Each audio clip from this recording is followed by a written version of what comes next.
All right, everyone, let's head back. We've got another exciting panel coming up. I'll ask my panelists to make their way to the stage and our moderator.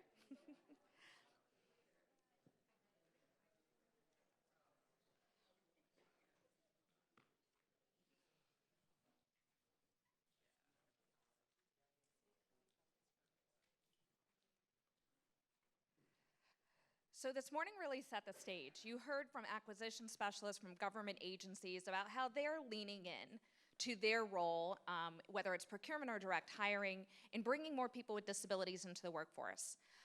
But the big question you may be asking, if this is something you're learning about, you're still diving into, how do we start making this happen? So we're really excited to have this next panel where we're going to dive into exactly those weeds. We're going to understand a little bit more about how partnerships and working together can help to expand opportunities for people with disabilities and can lead to a strategic advantage. So with that, I am proud to introduce our next moderator. Suzanne Heckenberg with the Intelligence and National Security Alliance will be leading this panel, and I will let you take it away and introduce all of our panelists. Great, thank you, and thank you to Melwood for the opportunity. So I'm not going to read out everybody's individual bios because a lot of you all may already know the folks here on stage, but I just briefly want to go around to Liz and Lauren and Scott and just get a 30-second snippet of your role and what you're going to bring to the conversation today. Well, hi, I'm not Scott Gibson. My name is Liz Foster, and I'm at Melwood. I'm the Director of Career Exploration and Development. So I have worked very closely with our great program, AbilityOne. And so I bring the perspective of being a former inclusion teacher and administrator to Melwood to, bring that home and kind of think of it in that perspective. Hi, I'm Lauren Bacon-Smith. I'm the Chief People Officer at Enabled Intelligence. We are a small, only 3-year-old IT government contractor, and we have a focus around hiring people with disabilities. So about 50% of our workforce are people that identify with having a disability. So my role is really focused around I've been with the company since the beginning, so we really kind of created all of our policies and processes around this mission. So building our culture, doing our recruitment, training, development, and support for our team members. Great. I'm Scott Nickham. I'm with GDIT, which in long form is General Dynamics Information Technology.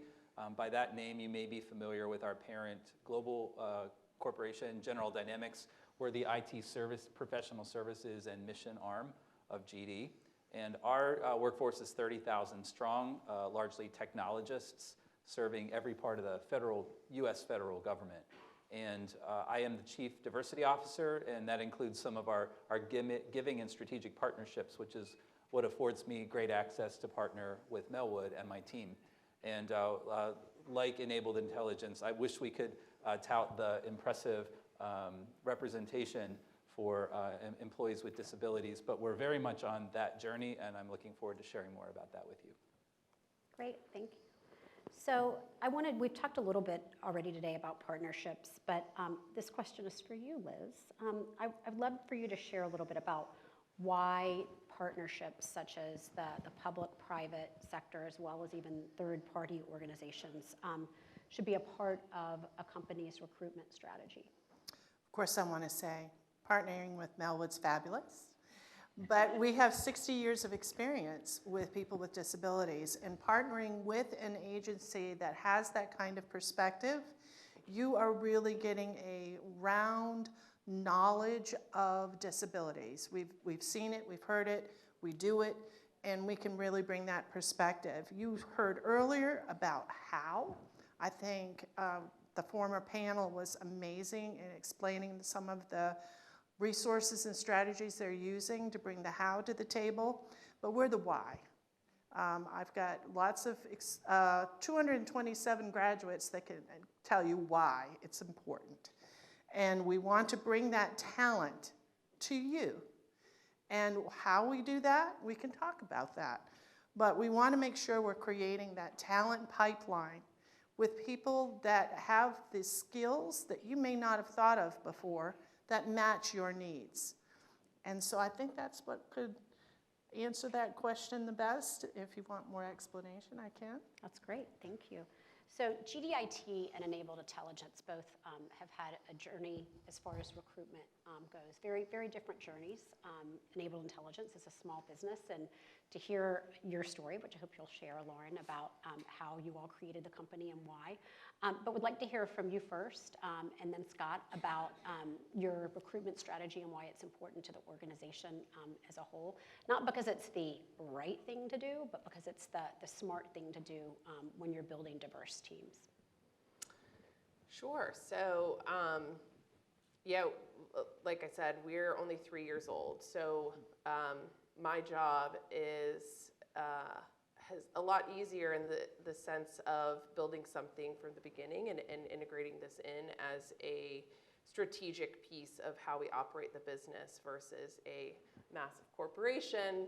Change management is a much, much bigger challenge. So when our CEO, Peter Kant, decided to start up this business, we work in the AI space. What we do is called data labeling or data annotation. So it's really kind of the very first piece of the AI life cycle. And we knew the skill set that we were going to need to be able to accomplish this type of work. Most companies that do this work outsource overseas to low-skilled, low-paid labor. When you're working with the federal government, and even on the commercial side with sensitive data, you cannot be sending that overseas. So we saw a need to start something here in the US. And we learned about a program that the Israeli Defense Force has, where they obviously, just like every other country, have a neurodivergent population. They do 2 years of mandatory military service for all of their civilians. So with their neurodivergent recruits that they were bringing in, they started to put them into 2 different battalions. And one of the battalions was a cybersecurity battalion. And this article was highlighting the success that they were having with this program because of the attention to detail, the hyper-focus on pattern recognition, the ability to do repetitive but very detail-oriented work, ability to work in a sometimes a social environment and with little supervision, but focus on process and compliance and confidentiality. And those were all the things we were looking for. So like Suzanne said, this for us was not a story of, we want to have this, kind of social outreach mission involved, and because it was a nice thing to do or the right thing to do. And yes, it is, but for us, it really was a strategic business decision around finding the type of talent and skills that we needed, and then looking at the where we could find that in the U.S. And the disability community is a highly underemployed or unemployed community. People with immense skills that are just not given the opportunity to put those skills to work, and even the ability or the opportunity to be trained in spaces that enable them to utilize those skills. And that's really any diversity, outreach, inclusion programs. It needs to come from a place of strategic business need, not a checking the box, we need a diversity program because we're supposed to have one. Nothing's gonna happen with it unless it's fulfilling a need that your business has and identifying that need. So I'm glad you mentioned that. When I first met your CEO, Pete Kant, I assumed that perhaps his life had been touched by someone with a disability who was unemployed or underemployed, a family member. And he flat out told me, he's like, no, I saw a business that could be built and a need, and it was strictly a business opportunity. And then he kind of fell in love with the mission and the workforce. And so I think that's important to point out, that it was a great way to build a company. So Scott, I'd love to hear a little bit about GDIT and the why. Sure. We're fortunate in sometimes when a company does get scale, we can specialize some of our functions to look for talent. And so we've been able to evolve a function that is called strategic sourcing. Whatever the name of the team is called, it I want to dispel a couple of myths and maybe share what, at least the way we think about it here. I appreciate what Lauren said a moment ago, is we can think of them as a diversity program, but when we wire it into the things we're already doing, but we also, and I could say there's, if you want to go on a metaphor journey for a moment here, there's wiring, which is this is the way we're doing it, and we're making sure that it's accommodating a supply and demand connection.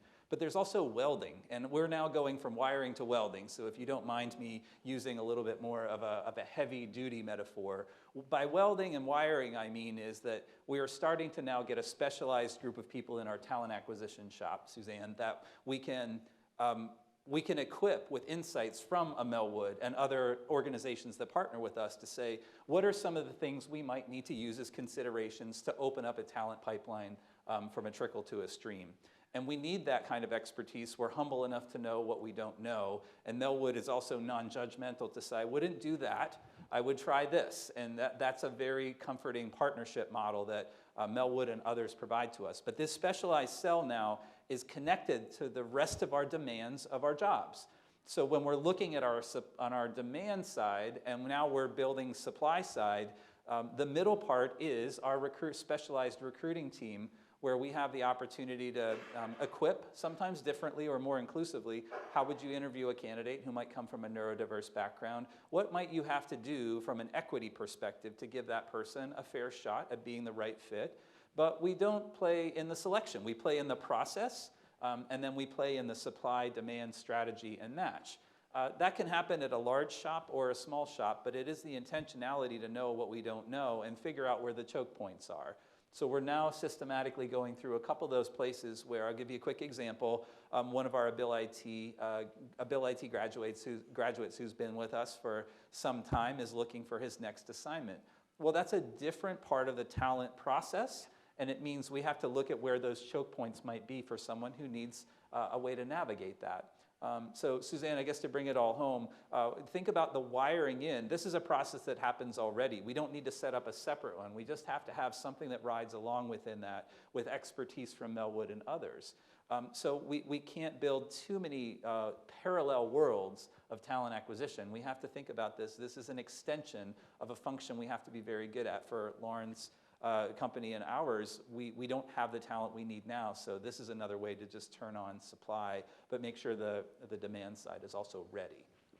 I'm glad you brought up the individual and their next job and their career journey, because my question for Liz is about recruitment, but I think retention is also a really big challenge. And so, Liz, what have you seen as some of the major challenges with individuals who have disabilities as far as their entry point? But then also, once you get them in the door, how do you retain this type of talent? It's an end-to-end process, absolutely. You think you're only going to be affecting somebody for a certain period of time, and that is not the case. Absolutely not, that's a myth. So being able, having a company be able to reach out to us at different points in somebody's career, we can look at that career as a ladder. It really is. Somebody might be coming in, going out, getting some more training, or doing something different to add to their portfolio and coming back in again. And so we're looking at that end-to-end process. We're going to be looking and making suggestions and maybe having you look at things from a disability lens. I know previously it was discussed forms. Oh my gosh. Some of those forms are absolutely a barrier for somebody with a disability. So being able to support somebody through that system, but on the other end, and I heard this before, how can you build your forms to be more accessible? How can you be using your disability talent to make their perspective known? How can you go in and make that change to make everything more inclusive? And it's not a one and done. This is a process. This is a journey. So you're going to have something that moves in a cycle. So you're going to be looking at things on a regular basis. You're going to be providing training on a regular basis and so on and so forth, because you're never going to be at the end. Another thing is the clearance specifications. Is it okay for you to ask for talent that does not already have clearance? That is a huge barrier. If you're really recruiting talent to replace some of the talent that's going out for retirement, you need to start build your workforce now. So what do those entry-level requirements include? Is it something that we can work with? Is it something that we can start somebody in and then build their expertise as they go? Another thing I was looking at is not all talent comes from college. So internships are great, but if you've got a talent from somebody sitting at home, rebuilding computers, writing software, writing programs, and so on and so forth, you're not going to tap that talent. So how can you look at an entry point from outside the typical? Do you need to have 7 years of experience? Can you build that? Are there ways to look at jobs out of the box? Can you build a program that maybe allows people to take a test drive? Maybe they could come in and volunteer for you for 90 days, build their resume, and then go out and look for a position. You know, there's lots of different ways to look at that out of the box thinking when it comes to bringing in talent. And I'm telling, we have some amazing talent, and you never know, because we have story after story where somebody may have multiple degrees and just don't have the soft skills to make it through an interview. So that whole process when you're looking for talent also includes the interview process. Is it accessible? Are you looking at skills versus whether or not they can tell you what they want to do in 5 years? What are those questions? How can we modify that to make it more inclusive? And I loved what you said about social platforms. I think it was NASA.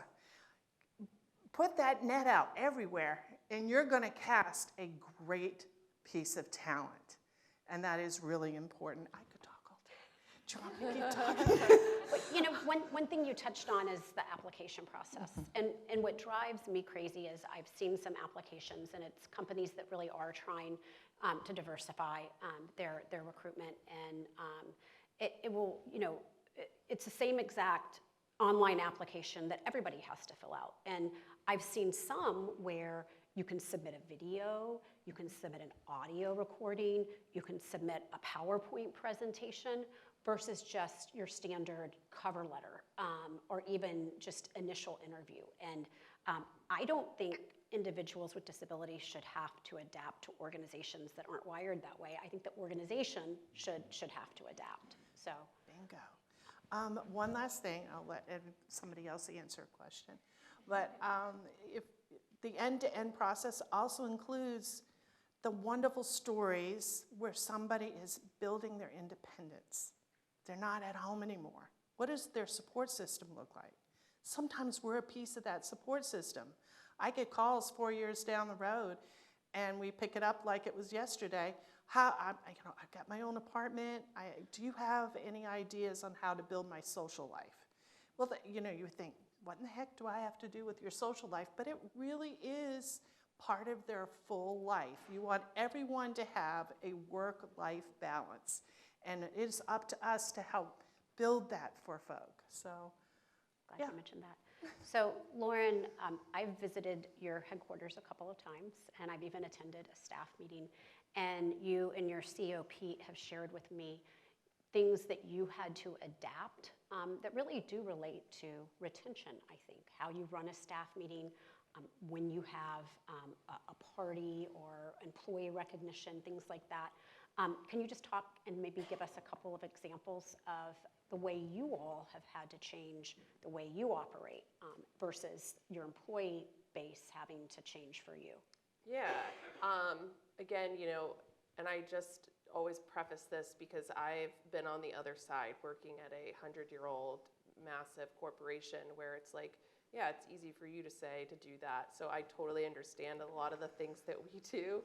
I, again, have the privilege of, I built this company from the ground up around this.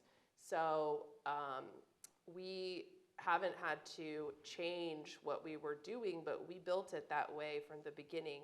But we all, from the leadership team that built this, we do things differently at Enabled Intelligence. We don't do things that are, corporate norm or industry norm. We have really tried to strip away everything, starting from our job descriptions, our requirements, our recruitment process, our scheduling policies, our dress code, the way we communicate, instead of it being like, well, this is how we've done it for, you know, all of our careers, and this is the norm.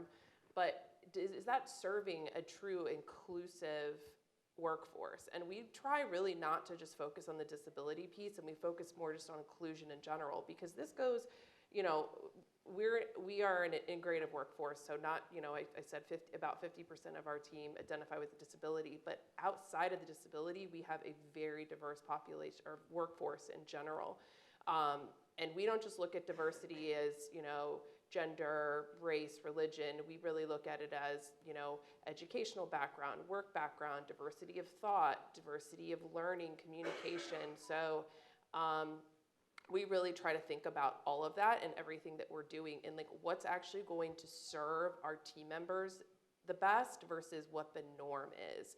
Do we really care what they wear to work? How does that actually make a difference in the work that they're doing? But for them, being comfortable and not feeling like they have to, you know, pretend to be somebody that they're not, between their communication, the way they dress, how they, you know, make eye contact, or maybe don't barely talk to anyone at work at all. That's not seen as like, hey, we need to talk about, you know, you need to be more engaged, or why does that actually matter? Maybe for certain jobs it does matter, but for a lot of jobs, the requirements we have on job applications, the things that we are evaluating people on for performance reviews, how does that actually impact the production that they're doing and the outcome of the work for your clients?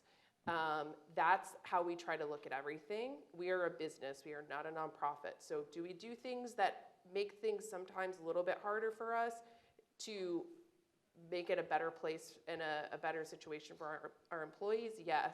But when it comes down to it, we have to do what's best for our clients and for the business. So, you know, we try to balance those things out. We've gone through trying lots of different types of scheduling. You think, you know, and we've even got guidance from some of our advisors that are experts in working with the neurodivergent population, that you need to have a lot of structure and very black and white, like rules around scheduling. We tried that, and then we ended up pulling it all back and saying, as long as you're here by this time and work this many hours at the end of the week, we don't care when you come and go. We don't care how many hours you work in a day. If you need 2 hours off in the middle of the day, that's cool. If you want to come in at 5 a.m. and leave at 2, that's fine if that works best for you. If you know, and that is what has worked best. So that's a lot of responsibility and independence that we have put on them. So also like learning about some stereotypes or preconceived notions of you know, what is going to be best for people. Like Suzanne said earlier, or somebody said earlier, paying attention and creating space for you to listen to your employees and for them to feel comfortable providing feedback and ideas around what is needed for them to be productive. Yes, kind of answer? absolutely, Okay. absolutely. And I love where you pointed out that some of the assumptions you made, like with the scheduling, Yeah. you realized, hey, that's not working. We need to pull back and adapt and go beyond what we thought was necessary. So, Scott, GDIT is not like enabled intelligence, right? You can't pivot quite as quickly, adapt. Can you talk about any of the challenges you all have experienced as you lean into this extremely important part of our workforce? Sure. I think, you know, this maybe hopefully is a lesson, Suzanne, for whatever size organization you can connect this and plug this into. We're trying to take the unit that matters most to figure out where change needs to happen. And by that vague statement, I mean the unit is the team and the manager. For an employee, their experience has a lot less to do with what comes out of our glass-walled headquarters. We can write great messages that cascade to all 30,000 employees and say, this is the culture we aspire to. But I think if we're honest about a large or a small company, we are a team of teams. We just happen to be lots of teams of teams. We have 4,000 plus contracts that break into a lot of divisions inside of that. So we're trying not to say like, wow, this is a really overwhelming challenge. How do we get to everybody? But we're saying for the teams that are ahead on the journey, early adopter or out experimenting and saying, well, that didn't work, so try another one. We're saying, let our team come and work there. And that's what change looks like in a large or small company, is like, let's go to the streams that are moving in the direction and inject some support, some guidance, some best practices. And to bring that even more into a tactical view, for teams that have raised their hand and said, hey, I get it. We need this talent. This is a less traditional talent source for us. We see that there are some things we're going to have to do. Then we don't have to go to the other 3,999 teams that day. We are going there with the hug they need to say, that's great, but we're running a business. This is not a charity, so how do you get this person up to productivity like you would any employee? What are some accommodations, and what support can we provide so that you can provide the kind of management and guidance that this person needs to thrive on the team? It is not the most efficient model, but at some point, I think we're more interested in saying who's going to go lead with us, who's going to be the teams that say we're willing to work on this, this challenge and opportunity, and we'll go there. And I'd rather have, I think, a couple dozen teams that are saying like, we're on this journey, and we'll learn from it. We're not here, to borrow a phrase maybe from Brene Brown. We're not here to be right. We're here to get it right.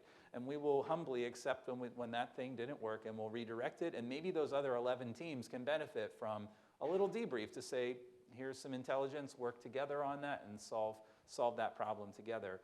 And I had to get my own mind right to say, I can't worry, we can't worry, the royal we can't worry about is every team getting there.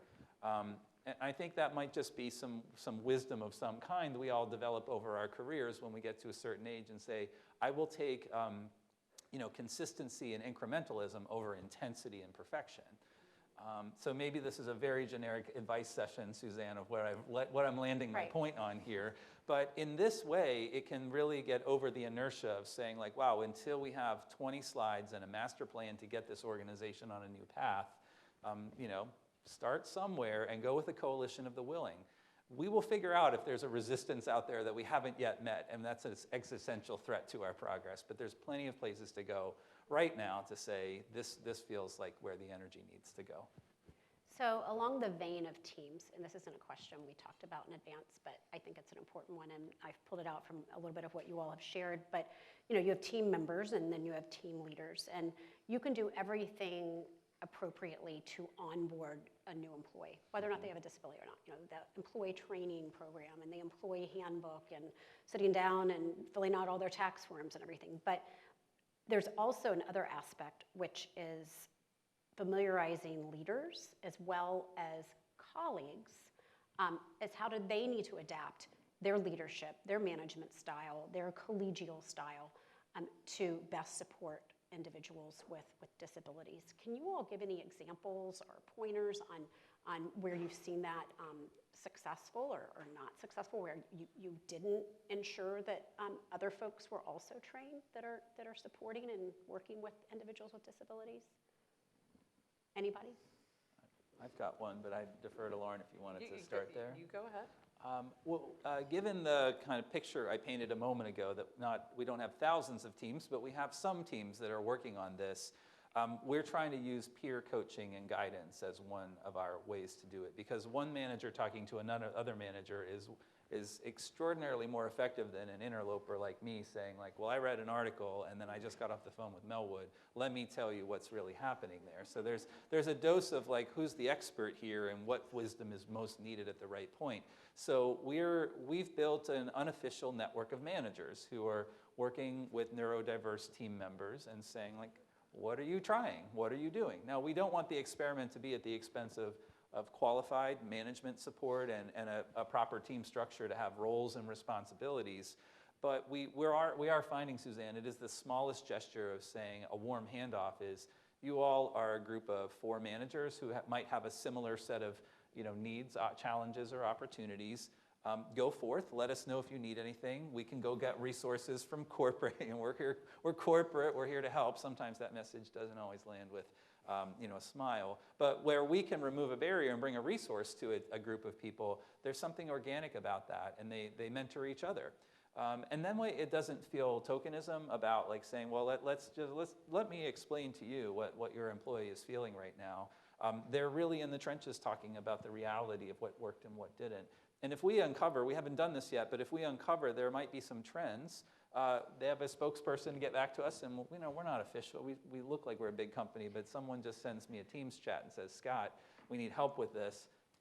That we can quickly deploy and get some support, or do a little coaching session. So again, probably not a highly engineered solution there, Suzanne, but I think that coalition of the willing, they're so invested that they will do anything to be successful, and they're very willing to share their knowledge of here's the unfolding case study we've got here. I love that. I think that's, I think a big barrier to why a lot of organizations or even individual managers are hesitant to hire somebody with disabilities is just because they don't know. They don't have the education or resources around what that means. What is it going to be like? How much harder is it going to be? Are they going to say or do the right thing? So, having training that's available for all hiring managers, and I mean, something we're looking at doing is also creating a training for all of our team members. We've run into a few challenges recently where, team members have different ways of communicating, different mannerisms or characteristics that maybe can sometimes be misunderstood. And so having a resource for a manager to know ahead of time, hey, these are some things, every person is different, every disability is different, everybody on the spectrum is different. You can't say this is what you're going to see and this is what's going to happen and how you solve it. But these are some things that may happen and could happen, and when they come up, these are some things that you could do. They might not even remember what they're supposed to do, but the fact that they've like, oh wait, I've heard about this, I read about this 6 months ago or 3 years ago when I started, and so it just makes it a little bit more of a safety net for them, where they're not, it's not totally unexpected, and makes them feel a little bit more comfortable. And when the reality is that most of the challenges that people are going to have just aren't going to come up that often. And most accommodations, everyone's scared of that word. Like, we don't even use the formal accommodation request process because accommodations are for everyone, and we try to make it so people don't even really need accommodations because everyone can just have different things that help them. It's, like, people think it's going to be super expensive, and it's not. So I think having some type of training available, because we have had, you asked for an example, we don't, no one really on the leadership team has a background of working with people with disabilities at Enabled Intelligence. So a lot of it's been kind of learning as we go, relying on, some of our expert resources, including Melwood, and, it's okay to make mistakes and not being scared to make mistakes. If that intention is there and willingness to learn, then that's what, really matters. Well, and I can imagine probably who you've learned the most from is your employee base, right? Oh, yeah. And the active listening. Yeah. And we just mentioned. have an open, a culture of dialogue of saying, hey, we're all learning together here. We want this to be, we have a very open door policy. We want people's feedback, even to the level of like when we were creating marketing materials and asking them, doing like a poll, do you want us to use the word disability? Do you want us to use the word differing abilities, different abilities? What feels best to you all? Because we didn't know, and we didn't want to do we wanted to make sure that we're serving them and being as respectful as possible. So not being scared to call on people, like, don't make decisions for the people that it's impacting without their input, basically. That's just what we try to do with everything. And that may evolve based on the generation of your workforce too. So Liz, and then I'm gonna go to audience questions, so be ready. Good point. So we talked earlier about targeted recruitment. There is a real thing out there called targeted intervention.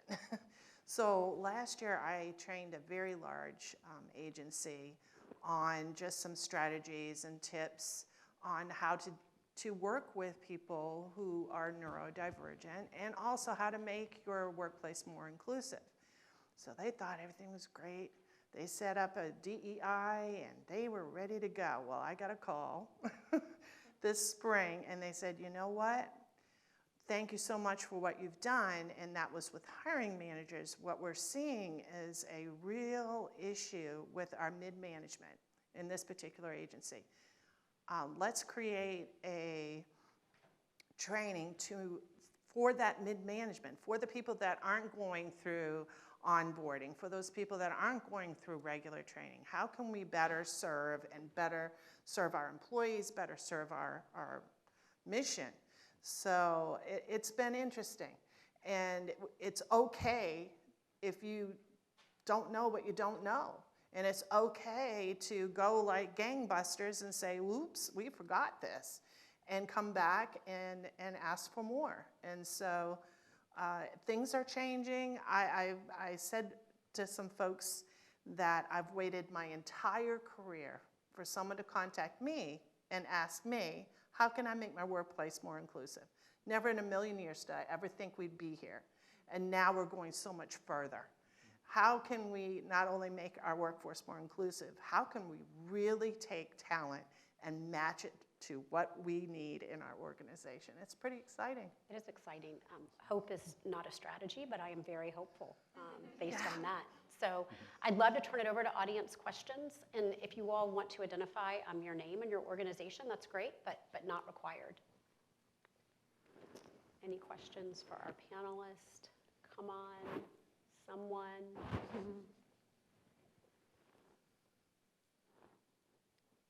Okay.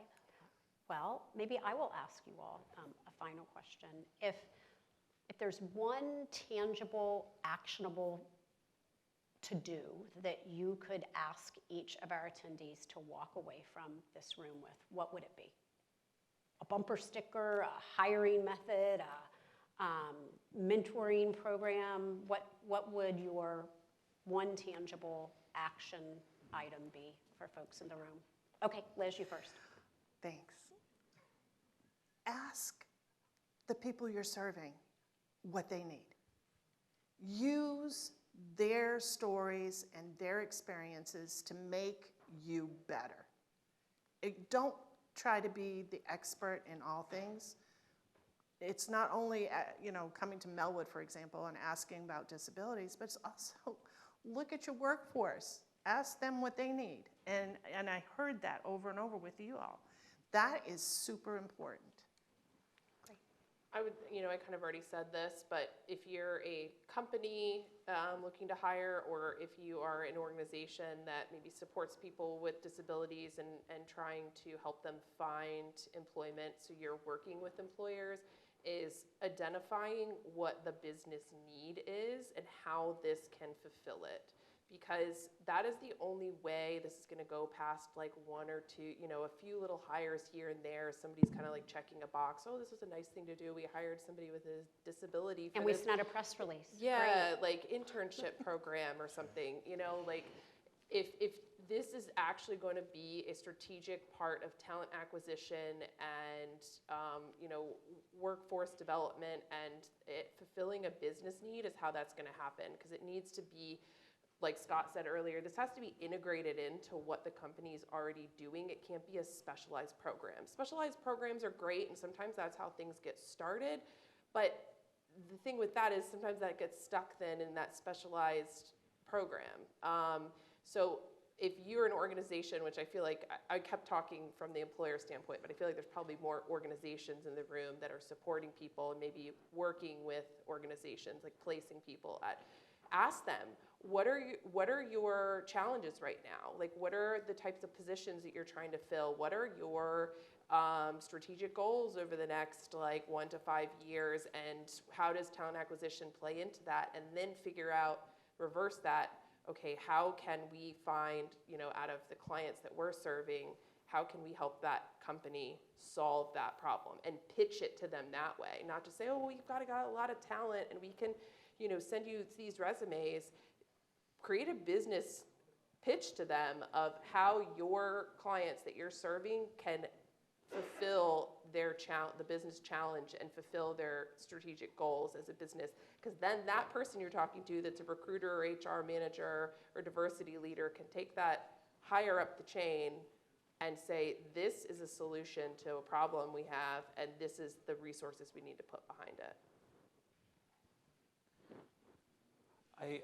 Hard to follow two really insightful answers, so I want to add maybe a little bit more ground and turn it back to Suzanne, is perhaps an entry point that could resonate for you while you think about the organizational strategy, alignment, and the key players, and the commitment in your why. One thing that has been powerful at GDIT is starting to make this personal for your organization. We have an ERG that we have 9 ERGs. One of them is called Ability First, and it's for allies and those who identify who might be neurodiverse or at work with a disability. That is a great source of people coming together to share that this issue is deeply personal and affects families. Employment affects families. An employee who finds a living wage sustainable growing career changes a whole family, generations before and after this moment. And I think what we're learning is that our employees who are distant from this issue by not having a lived experience need to be brought in, but need to be brought in by human stories that then everything you hear from the front of the stage here and what you're thinking about follows. But sometimes the front end needs to be sharing the lived experience about how this impacts people more broadly than some of the mechanical things that have to happen or accommodations.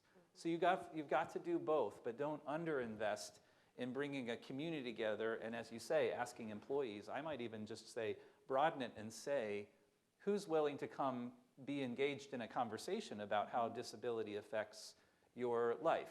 It's a vulnerable and very personal conversation. It has to be purposeful. We are not asking people to come and overshare out of a comfort zone. But I've noticed that we are now more deeply connected to a why this matters because there's real stories behind it. And not every business issue has a deep well of emotional and lived experience to explore for purposes of getting people closer together. But it has motivated some of our teams to come forward and say, I have a family member who won't work at GDIT, but that I felt seen and connected with people who have that similar experience makes me want to help some way. What can I do?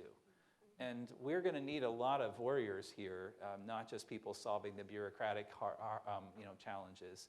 So don't underestimate that if you can do some care and feeding of making this personal and real and authentic, it can be a lift that adds to your other efforts. It may not be in and of itself the thing that solves some of your talent, mobility, challenges or your opportunities. But don't avoid that because this is an issue of heart and mind. That's a powerful call to action, I think. So we don't have time to discuss this question that I just came up with. Suzanne, we do have one question from the audience. Okay, yes, I will keep my mouth shut. Go.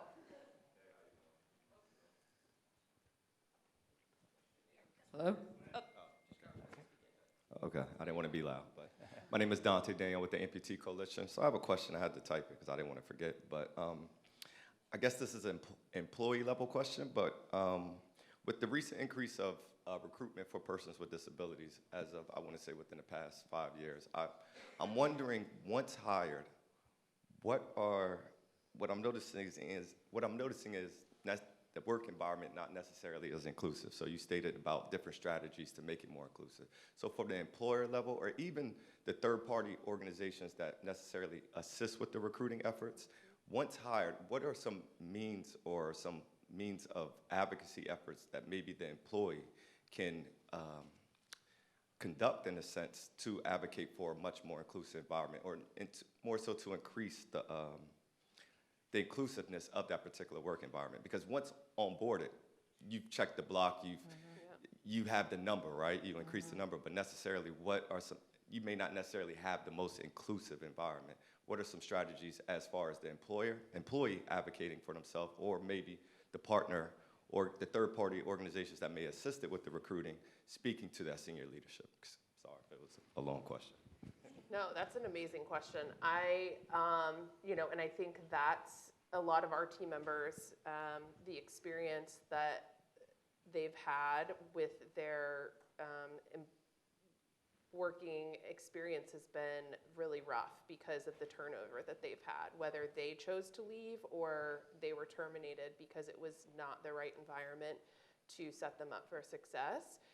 So I would say whether it's the person interviewing for the job and or the organization that's helping support them is, I know especially right now it is a tough job market, and especially when you're somebody that's been unemployed for a long time, you're kind of like, I'll take anything.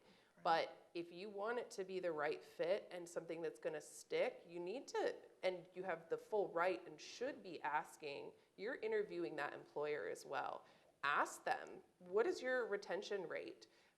Do you have any programs like an employee resource group for people with disabilities or different diversity groups?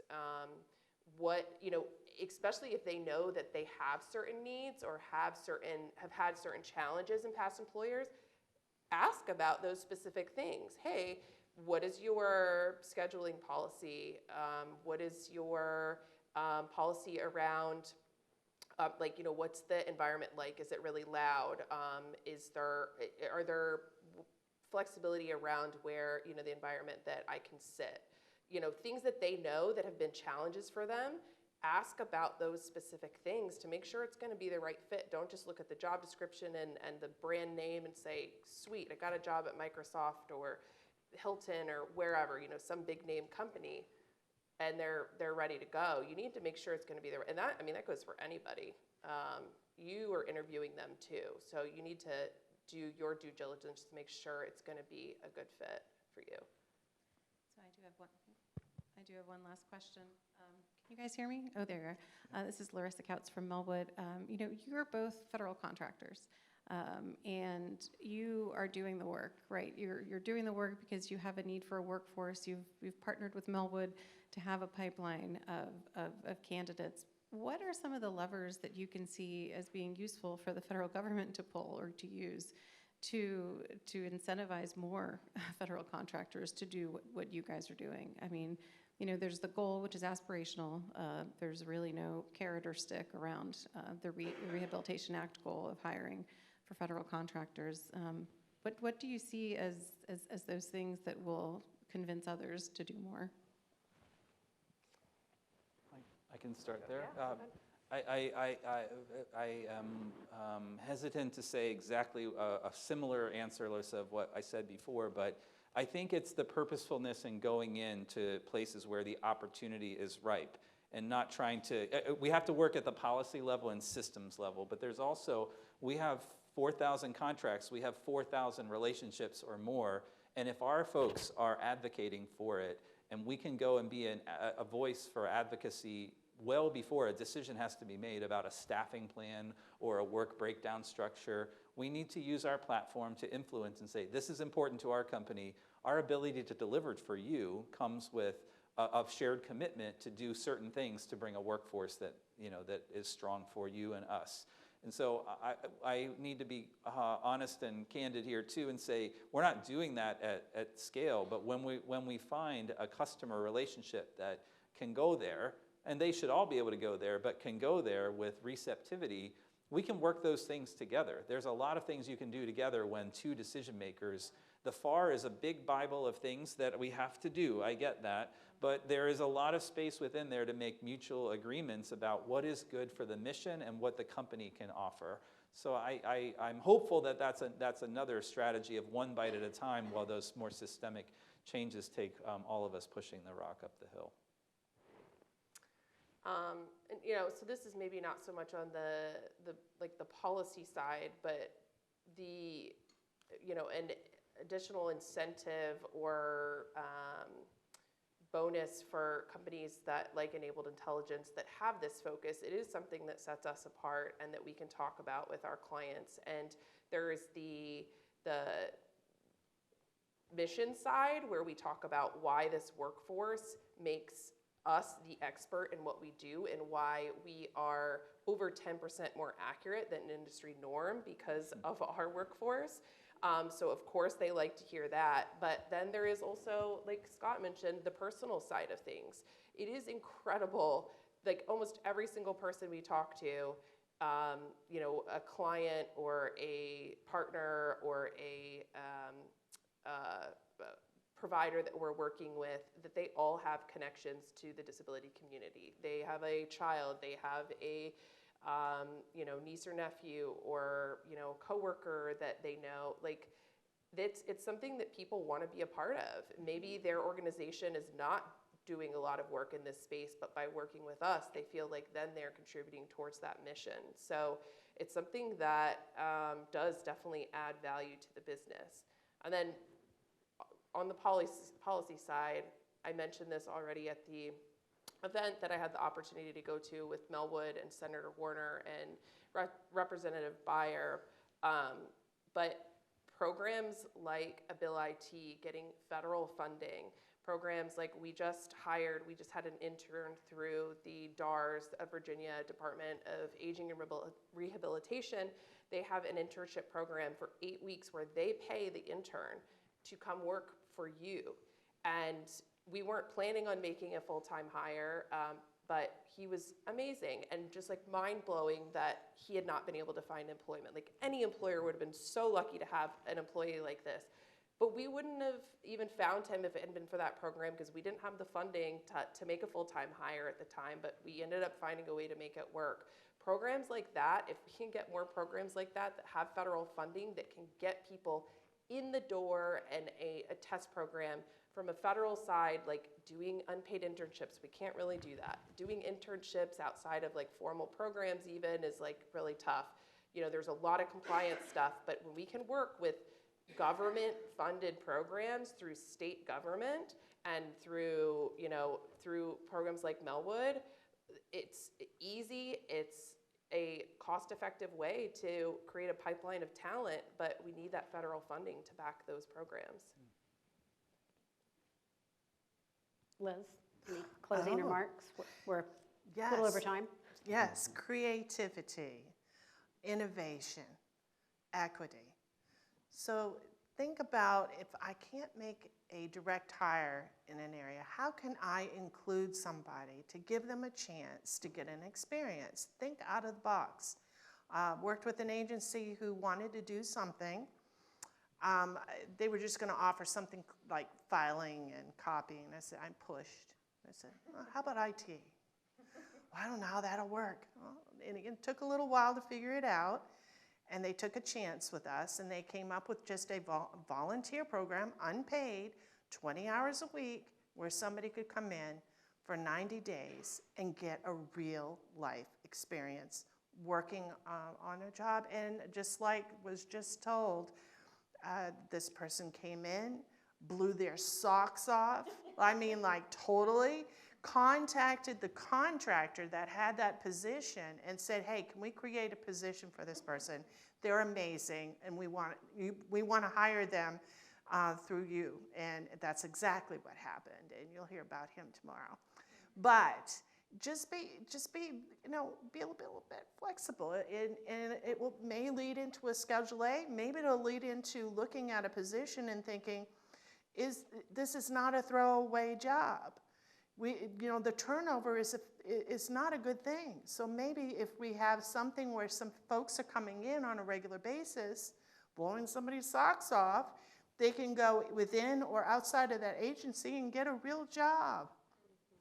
Just be different. It's okay. Well, thank you, Liz and Lauren and Scott. Obviously, a very passionate panel, so I think it was worth going over a few minutes. I hope you all agree. And just a quick round of applause for them.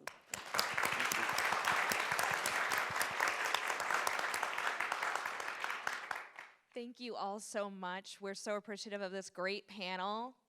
Right, everyone? You had fun? Thank you all. We're going to go ahead and start pulling up our next panel.